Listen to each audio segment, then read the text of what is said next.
اقبال جو تصور توحید ہے وہ ایسا ہے کہ وہ کہتے ہیں کہ مسلمان خلیفۃ اللہ ہے زمین پر، اللہ کا نائب ہے، نہ تو زمین کے لیے نہ آسمان کے لیے، جہاں ہے تیرے لیے تو نہیں، بولو سارے تو نہیں جہاں کے لیے۔ قرآن مجید میں اللہ پاک نے فرمایا سخر لکم ما فی السماوات والارض۔ اقبال فرماتے تھے کہ میں نے مشرقی اور مغربی سارا لٹریچر کو گال ڈالا ہے، الہامی اور غیر الہامی ساری کتب کا مطالعہ کیا ہے، مجھے اس سے پاورفل میسج کہیں نہیں ملا جو خدا کے قرآن کی اس آیت میں ملا ہے کہ بندہ مومن زمین سے لے کر آسمان کی فضاؤں اور بلندیوں تک تیری ساری کائنات کو بندہ خدا اور مصطفیٰ کے غلام کے سامنے مسخر کر دیا گیا ہے کہ تخت الثری سے لے کر عرش علا تک خدا کی شان ہے، اور خدا کے بعد مصطفیٰ کی شان ہے اور مصطفیٰ کے غلاموں کی شان۔ اقبال فرماتے تھے کہ سائنسدان کہہ رہے ہیں کہ یہ زمین سورج سے ٹپ کر جدا ہوئی، زمین کی طرح کے کئی اور سیارے سورج کے ارد گرد گردش کر رہے ہیں، لیکن جب اس زمین سے مصطفیٰ کریم علیہ السلام اٹھ کر اللہ کی آغوش قربت میں گئے، اقبال کہتے ہیں عروج آدم خاکی سے یہ انجم سہمے جاتے ہیں، یہ ٹوٹا ہوا تارا کہیں مہے کامل نہ بن جائے۔ کہا سورج بھی لرز اٹھا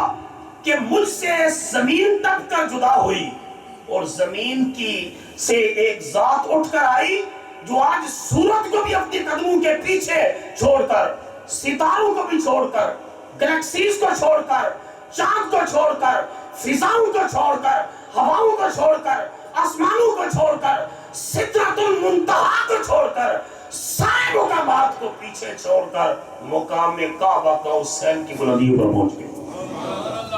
کہا یہ شان ہے مصطفیٰ کی اور یہ شان ہے مصطفیٰ کے غلاموں۔ یہ نیچے جو ہے اللہ تعالیٰ کی توحید کا منکر تھا، علامہ نے جب پڑھا تو فرماتے تھے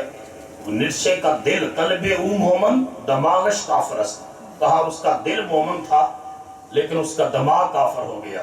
اور پھر اقبال نے ڈنکے کی چوٹ پر کہا اگر ہوتا ہو مجذوب فرنگی اس زمانے میں، اگر ہوتا ہو مجذوب فرنگی اس زمانے میں، اقبال اس کو سمجھاتا مقام کبریا کیا ہے، میرے سامنے ہوتا میں اللہ کی کبریائی کا مقام اس کو بتاتا۔ اور مصطفیٰ کریم علیہ السلام کے بارے میں یہ فرماتے ہیں خیمہ افلاک کا ایستادہ اسی نام سے ہے، نبض ہستی تبش امادہ اسی نام سے ہے۔ حضور علیہ السلام کی ذات کے بارے میں